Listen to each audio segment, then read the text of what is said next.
extraordinary jobs. Thank you so, so much, and thank you for having us today. To my right is Melissa DeRosa. She is the secretary to the governor. To her right is, what's your name, young lady? Mariah Kennedy Cuomo, who is part of my team, and it's a pleasure to have her with me today. I'll be mentioning more about that in a second. Today is Sunday. That is a fact. I know these days tend to run one into the other, but today is Sunday. And I like to focus on the facts in this situation because facts are what's most important. A lot of people have opinions and a lot of theories, but Senator Daniel Patrick Moynihan, who was a great senator from the state of New York, liked to say everyone is entitled to their own opinion, but not his own facts. So let's give the people of the state the updated facts. This is the chart of total hospitalizations. We've been watching this 24 hours a day for, it seems like, most of our lives, but it's only been about 40 days. The total hospitalization rate is down again in the state of New York. We're down to 16,000. If you look at the numbers, we're at 18,000 people hospitalized for a period of time. It flattened there for a while. It paused there. Then it went down to 17,000, but this is a low from our high point of 16,000. Big question of whether we've been past the apex, past the high point, and it turned out the high point wasn't a point, but the high point was a plateau, and we got up to a high point, and then we just stayed at that level for a while. But if the data holds, and if this trend holds, we are past the high point, and all indications at this point are that we are on a descent. Whether or not the descent continues depends on what we do, but right now we are on a descent. And that's in all the numbers. The hospitalization numbers are down. The 3-day average of the hospitalization rate is down. I was speaking to Michael, and that's what he's seeing in his hospital system. That's what emergency rooms across the state are saying, that they see the maximum inflow is less than what it was. So that all tracks with what the numbers are saying. This number of intubations, which I watch carefully because intubations are the number of people put on ventilators, and 80% of the people who are put on ventilators don't make it. So this is a very important chart to look at, and the fact that those numbers are down is very important. This is a reality check. With all the good news and the reductions, we still have 1,300 people that yesterday came in and tested positive and were hospitalized. 1,300 is a lot of people coming into the hospital system with that diagnosis. Less than it had been, so that's good news, but it is still 1,300 people who are testing positive and need hospitalization.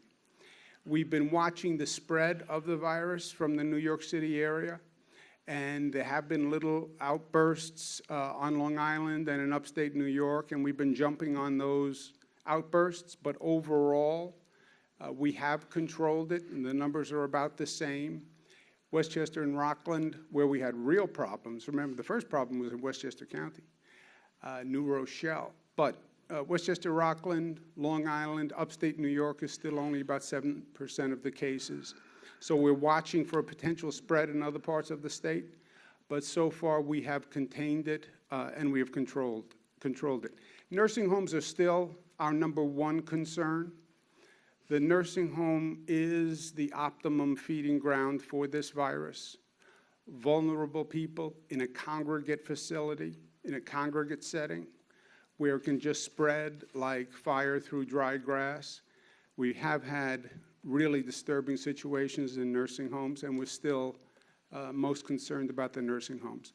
The worst news of all for us to live with every day, and an everyday tragedy, we lost another 507 New Yorkers, and those are not just very large numbers we see. That's every number is a face and a family and a brother and a sister and a mother and a father and people who are in pain today and will be in pain for a long period of time. So we remember them in our thoughts and prayers. But on this Sunday, day of reflection, thank you from the bottom of my heart and on behalf of all New Yorkers for what the people at Northwell have done, the entire team. Talk about team effort. This is the team effort.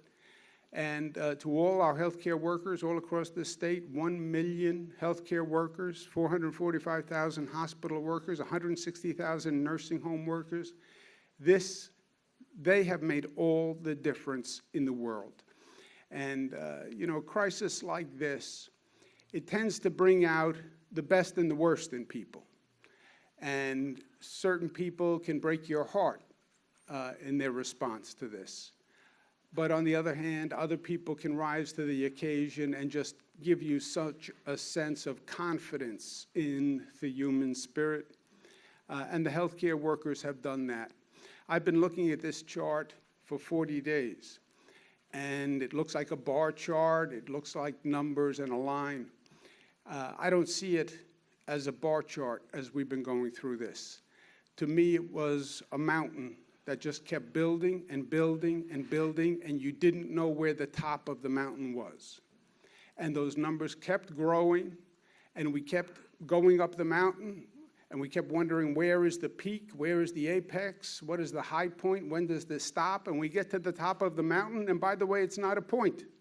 And then it plateaus, and it plateaus at a very, very high rate, which means every day those healthcare workers have to come in, and they're seeing a tremendous number of people come in the door, overwhelming the capacity of the hospital. And remember, we asked hospitals to increase their capacity 50%. So if a hospital had a 100-bed capacity, now they had a 150-bed capacity. And it stuck at that very high level on that plateau. And that was day after day after day, people who were at their max and had given it all. And then the next day, it's the same thing all over again. But they did it. They got us through the plateau, and now they're getting us down the other side. And we just pray to God that it remains down on the other side. So there's been a lot of pain and a lot of anguish for a lot of people. But the skill, the courage, and the love of our healthcare workers, of our first responders, of our police, of our essential workers, they have really gotten us through all of this. We also want to thank our neighbors, 95,000 medical professionals who agreed to help in this state and outside of this state, who said they would come and help us. And I want to thank the other states and communities who we put out a call for help, and we got help from all across the country. It reminds me in that post-9/11 time when we needed help and other communities in the Northeast needed help, and people came from all across the nation, and they just wanted to help, and they just showed up. That's what happened here. And that, when I talk about seeing the best and the worst of people at a time of crisis, that outpouring of generosity, I'm sure you felt the same, gave us such a sense of confidence that we're not in it alone. And humanity and the love of the American people was there for us. And I said, we need your help today, but New Yorkers also never forget. And thank you for the help, and we will be there when you need us. And we will be there when anyone needs us. Right now, our neighbors in Massachusetts are looking at an increase in cases. I spoke to Governor Charlie Baker yesterday. They may need 400 ventilators, and we know how important ventilators are. If their numbers keep going up and if they have to scramble. And I said, you were there for us, and we're going to be there for you. If they need 400 ventilators, we've already identified them, and we will bring them over on 24 hours' notice. And we wish them well, and anything they need, we're going to be there. So the recent news is good. We are on the other side of the plateau, and the numbers are coming down. But that's good news only compared to the terrible news that we were living with, which is that constant increase. And remember, you still have 1,300 people who walked into the hospitals yesterday testing positive. So it's no time to get cocky, and it's no time to get arrogant, right? We still have a long way to go and a lot of work to do. And this virus has been ahead of us every step of the way. We have been playing catch-up from day one in this situation. So it is no time to relax. And this is only halftime in this entire situation. We showed that we can control the beast, and when you close down, you can actually slow that infection rate, but it's only halftime. We still have to make sure that we keep that beast under control, we keep that infection rate down, we keep that hospitalization rate down, as we now all get very eager to get on with life and move on. So it's not over. And we have a whole second phase. And in this second phase, first, do no harm.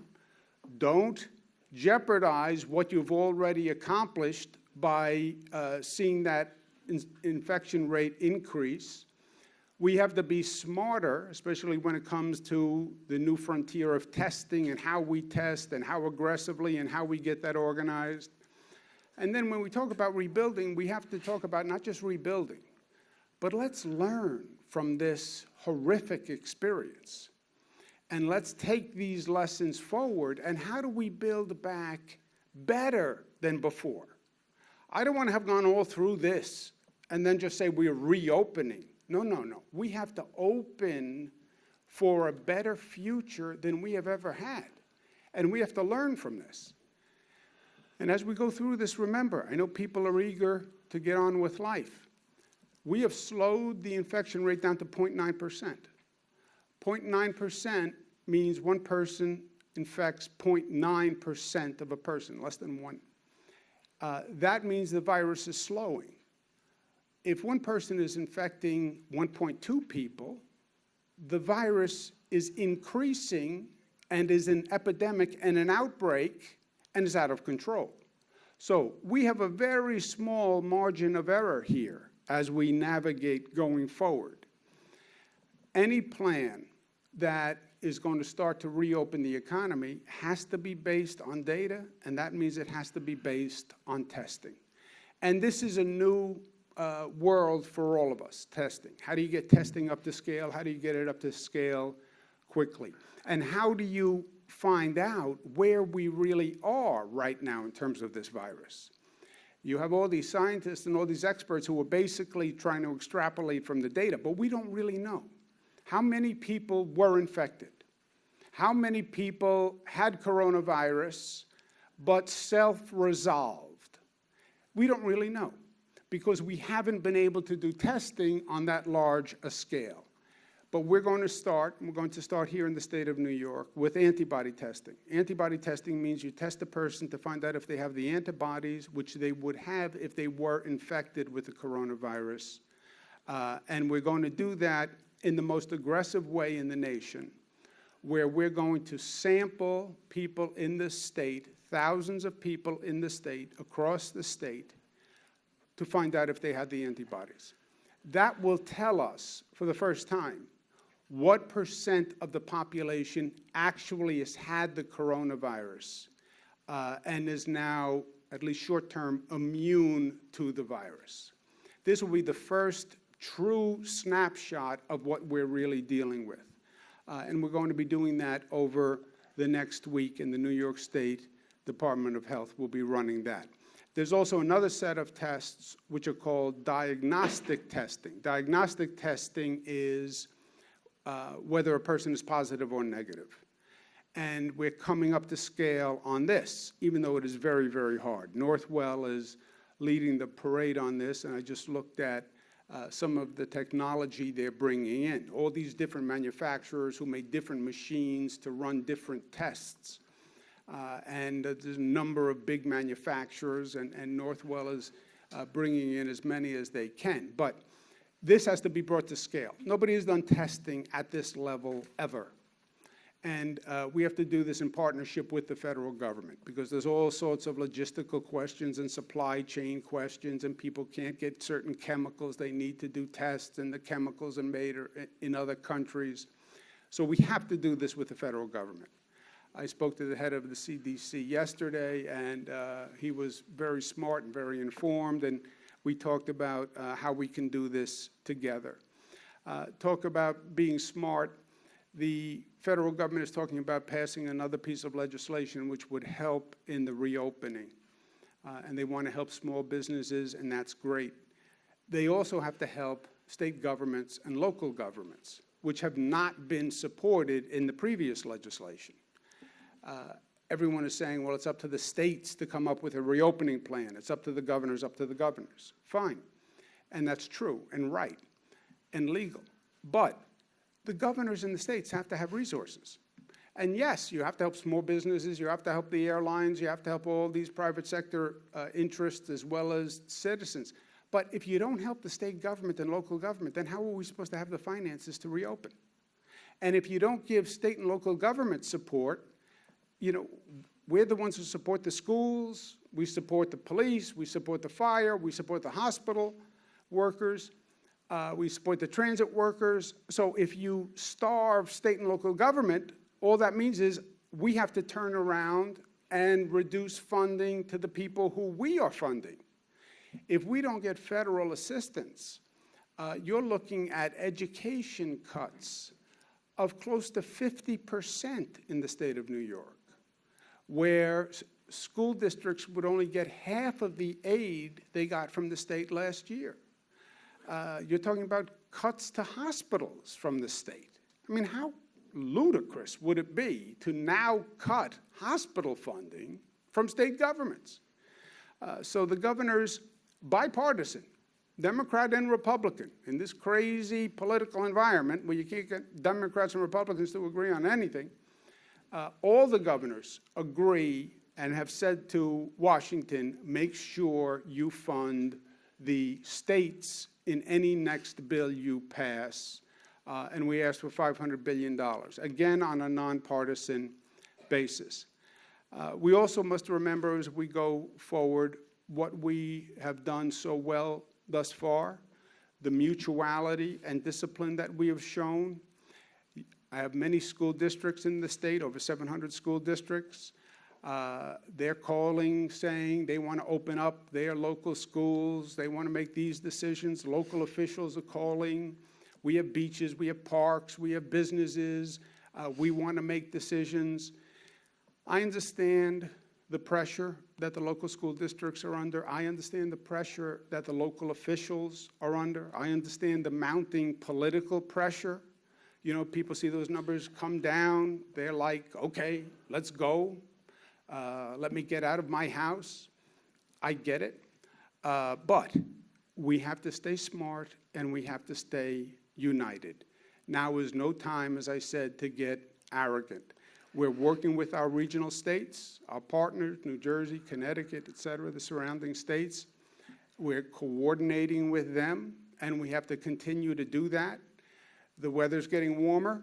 The numbers are coming down. Cabin fever is getting worse. I believe that's going to be a documented disease when this is over, cabin fever. But we have to stay smart and we have to stay coordinated. We've been working with the New Jersey and Connecticut because whatever one state does affects other states, right? You live in Nassau, you live in Suffolk, you live in New York City. You can get in your car and be in New Jersey. You can be in Connecticut in a matter of minutes.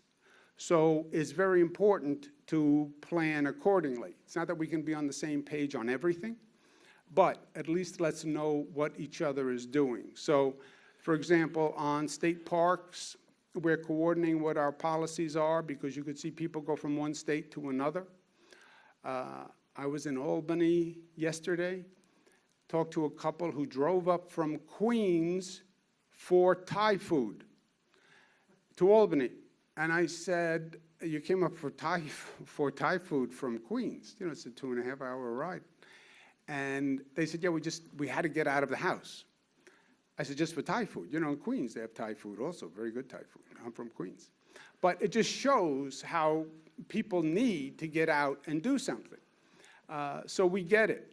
New York, state parks are open.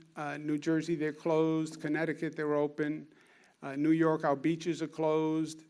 In New Jersey, the state beaches are closed. Some of the local beaches are open. Connecticut, they're open. Connecticut marinas are open, and New Jersey and New York also. So staying coordinated with our partners is very important. And it's important within the state also. I get the political pressure that everybody is under. I get the political pressure that local officials are under. But we have to be smart, and we have to be coordinated. People have to have the best government from government officials in the state of New York. Government matters today in a way it has not mattered in decades. And it's important that government sends the right signal and one message, and there's no confusion, because if people don't have confidence in government right now, if they think there's chaos or confusion or politics, that would be a terrible message to send. We've done a great job as government officials, all of us, Democrat, Republican, state, local. We have to keep doing it. And now is not the time to send mixed messages. And also on a very parochial level, I get that in the conversations I've had, people feel political pressure. Here's the simple answer. The state's emergency powers now govern in this emergency. Blame me. Blame me. Somebody's complaining about a beach. Somebody's complaining about whatever. Businesses open, schools open. Blame me. It's true. It's right. It's the state law. And I don't have any issue with that. So blame me. Also, as we're planning the reopening, let's set the bar a little higher. And let's all start to think about this now. What did we learn during this? Personally, what did we learn? Socially, what did we learn? Collectively, what did we learn? And how do we incorporate that into our reopening, right? How do we have a better healthcare system when we reopen? How do we have a better transportation system, better telecommuting, a smarter telemedicine program, better technology in education? How do we have more social equity? You can see the disparate effect of this disease and how it reinforced the disparity and inequity in society. How do we remedy that? And how are we more cohesive as a community for having gone through this, right? So it's not just reopen. It's not just build back. It's advance. Use this as a moment in time where they look back when they write the history books and they say, boy, they went through a terrible time, but they actually learned from it, and they improved from it, and they moved forward. We had 9/11. Yes, we built back. We built back different. We built back smarter. We had Hurricane Sandy, devastated Long Island. I was governor. I didn't say we want to replace. I said we're going to learn how to do a new grid system. We're going to learn how to do better infrastructure. And we did. Long Island today is better for having gone through Hurricane Sandy, as terrible as that was. We have to do the same thing here. How do we come back even better? So the long and the short of it is, thank you to all New Yorkers for all the good work, to our healthcare workers, a special thank you to the police, to fire, to the transit workers. You know, the economy has not been closed down, right? All the essential services have still been functioning. You still could go to a grocery store and get food.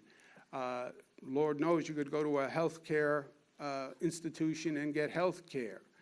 The transportation worked, the buses worked, all these people who kept everything working. We thank them from the bottom of our hearts. But also remember, we still have more to do. And New Yorkers know that, because New Yorkers are tough, but tough doesn't mean just tough. Tough is easy. It's tough but smart, but disciplined, but unified, and but loving. And that's who we are as New Yorkers. Last point, on a personal point, I have my daughter Mariah, who is with me, and she is the third daughter for me. And she just came home, if you will. She was quarantined, so now I have all three daughters with me. And they can't appreciate this, but it's such a comfort to me personally to have them home. You know, when your child is not at home, especially at a difficult time like this, you're always wondering, where are they? Are they okay? Are they doing what's right? And every instinct is you want to be able to protect them. And when they're not there, you have this constant hole in your heart, right? And this constant question as you're going through the day. So you're trying to do everything that you have to do, but you still have this question in the back of your mind, where's Mariah? How's she? So that they are now all three with me gives me a great sense of comfort. And in this crazy situation we're in, but for the craziness, I would never have my three daughters with me again. You know, they're 25, 22 years old. The last thing they want to do is hang out with Pop, right? They have places to go, people to see, you know, they're taking life by the horns. So I get this beautiful silver lining in the midst of this hell where my daughters are with me again. And we get to celebrate family, and we get to bring back traditions, and we get to enjoy each other and have really in-depth conversations that we even haven't had in years, right? And reconnect in a way we haven't had the opportunity in years. Today is Sunday, and I come from an Italian-American household where we had a great tradition on Sundays. The family had to come together at the table. You had to be there. They called it dinner, but it started at 2 o'clock in the afternoon. It was somewhere in the, I don't really know why they called it dinner, but everybody was at the table. Spaghetti and meatballs every Sunday. I started my tomato sauce before I left. We're going to go back. We're going to sit at the table, have our spaghetti and meatballs on Sunday. And I know what I'm going to talk to them about. My daughters, Mariah, and Mariah brought her boyfriend, who's also here. The boyfriend is very nice, and we like the boyfriend. Advice to fathers. The answer on what you think of the boyfriend is always, I like the boyfriend, always. Because there's only two options. Either you like the boyfriend, in which case you say, I like the boyfriend, or you don't like the boyfriend.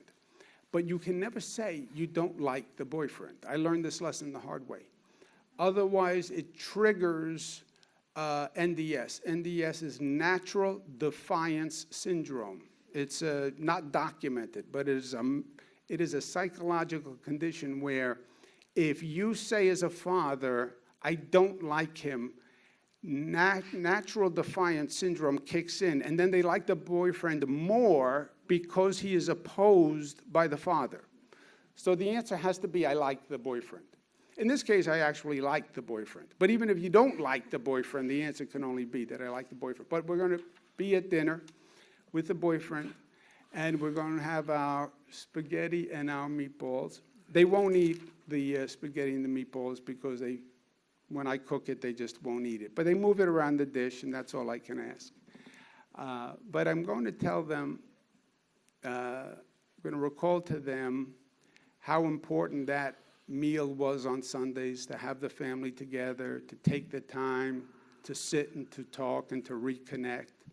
People talk about the Italians and they love the food. Yeah, they love the food, but the food was just a magnet to get the family to the table, right? It was just the device to get people to spend 2 hours at the table. And that's where you talked and you went through the week. And I used to do it at my grandfather's house. My father, mother, my kids, all the siblings would go to my grandfather's house. My grandfather's name was Andrea. I'm named for him, Andrew. And at the end of the meal, my grandfather would always say, he was at the head of the table, and he would say, okay, that was my vacation. And then he would get up and they would do whatever they were doing. I never really understood what he meant. And later in life, I said to my father, who was his son, I said, what did Grandpa mean? That was my vacation. He said, well, your grandfather never had a day off. Your grandfather worked 7 days a week. He ran a little grocery store, delicatessen in Jamaica. And he worked 7 days a week. And he was saying that was his vacation. He never took a vacation. And everybody would take a vacation on TV in the TV commercials. That was his vacation. The 3 hours at the table for dinner with his family, that was his vacation. And then he would go back to run the store.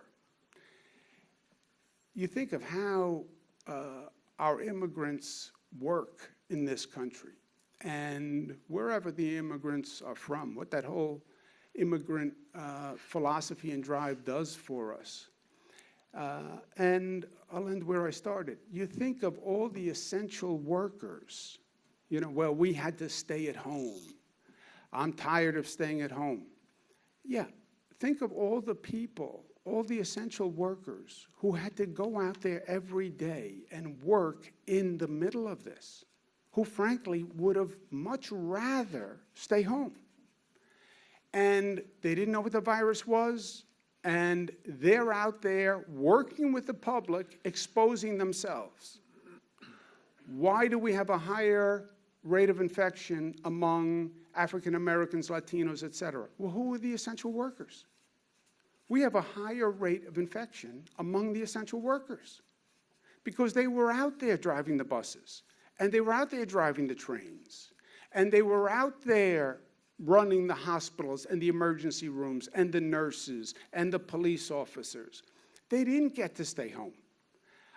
And they got sicker and they died more than anyone else because they were there honoring their responsibility to their job and to public service. And let's remember that, and let's remember them. Yeah, we're all going through a tough time, and it is a tough time. But a lot of people have shown a lot of courage and a lot of beauty, and they've had very tough lives, and let's appreciate them at the same time.